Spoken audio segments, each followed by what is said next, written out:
কিন্তু রাজনীতি হতে হবে উন্মুক্ত। রাজনীতি যদি থাকতে হয় ওপেন রাজনীতি থাকতে হবে। দেখছেন নতুন বাংলাদেশ দর্শক, আরো একবার আমন্ত্রণ আপনাকে। আলোচনার জন্য আমাদের সঙ্গে রয়েছেন ডাক্তার রাকিব আল হাসান, সেই সঙ্গে আছেন তাহসিন রিয়াজ। আলোচনার আজকের বিষয় হচ্ছে সংস্কার, সংকট এবং ছাত্র রাজনীতি। রাকিব আল হাসান, আপনার কাছে আসি। 24-এর পর অর্থাৎ গণঅভ্যুত্থানের পর বাংলাদেশের মানুষ ভেবেছিল এবার গণতান্ত্রিক যে অধিকার তার উত্তরণ হবে, সাধারণভাবে মানুষ কথা বলতে হবে, কথা বলতে পারবে, রাজনীতি হবে উন্মুক্ত, ছাত্ররা দেশকে প্রতিনিধিত্ব করবে, সেই সব কিছু। কিন্তু এখন দেখা যাচ্ছে বাংলাদেশের রাজনীতির অবস্থা একটু ভিন্ন। বলা হচ্ছে যে শিক্ষা প্রতিষ্ঠানের রাজনীতি এক ধরনের না করার একটা গুঞ্জন আমরা শুনতে পাচ্ছি। কেউ কেউ চায় না, কেউ কেউ এটা নিয়ে নানা রকম আন্দোলনে নামছে। কি অবস্থা বাংলাদেশের রাজনীতির তাহলে? আপনাকে আবার ধন্যবাদ। শিক্ষা প্রতিষ্ঠানের রাজনীতি চায় না, এটা একটা গ্রুপ বলে। এবং ইন্টারেস্টিং বিষয় হচ্ছে, ধরেন 5ই আগস্টের পরে যখন ইন্টারিম গভর্নমেন্ট আসলো, তারপরে আমরা বিভিন্ন ক্যাম্পাসে এই আন্দোলনটা দেখলাম, বিশেষ করে বুয়েট, কুয়েট, আরও অনেকগুলো ক্যাম্পাসে এটা দেখলাম। এবং ইন্টারেস্টিং বিষয়, অনেক আবার এটা নিয়ে একটা হাতাহাতি মারামারি ঘটনা ঘটেছিল সম্ভবত কুয়েটে মনে হয়।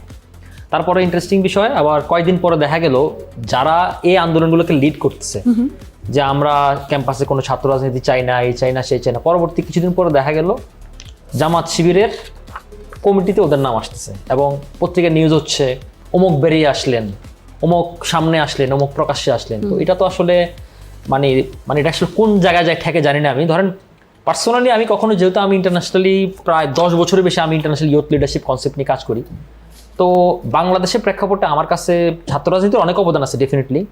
কিন্তু আমরা আমাদের ক্যাম্পাসগুলোকে, আমাদের শিক্ষা প্রতিষ্ঠানগুলোকে যে জায়গায় দেখতে চাই, ধরেন আবরার হত্যাকাণ্ড, এরকম অনেক হত্যাকাণ্ড আছে, অনেক মারামারি পিটাপিটির অনেক ঘটনা আছে। তো সে জায়গা থেকে ছাত্র রাজনীতিটাকে ওই অর্থে আমার কাছে কখনো সুইটেবল মনে হয় না। কিন্তু বাংলাদেশের বাস্তবতা, যেহেতু ধরেন বাংলাদেশ রাষ্ট্রের আগ থেকে একেবারে 52 থেকে যদি শুরু করেন, প্রত্যেকটা আন্দোলন ক্যাম্পাস কেন্দ্রিক, ছাত্র রাজনীতি কেন্দ্রিক, ইভেন 90 বলেন, তারপরে 24 বলেন, তাই না? তো সে জায়গা থেকে ছাত্র রাজনীতিটাকে আপনি দিনে দিনে ব্যানিশ করতে পারবেন না।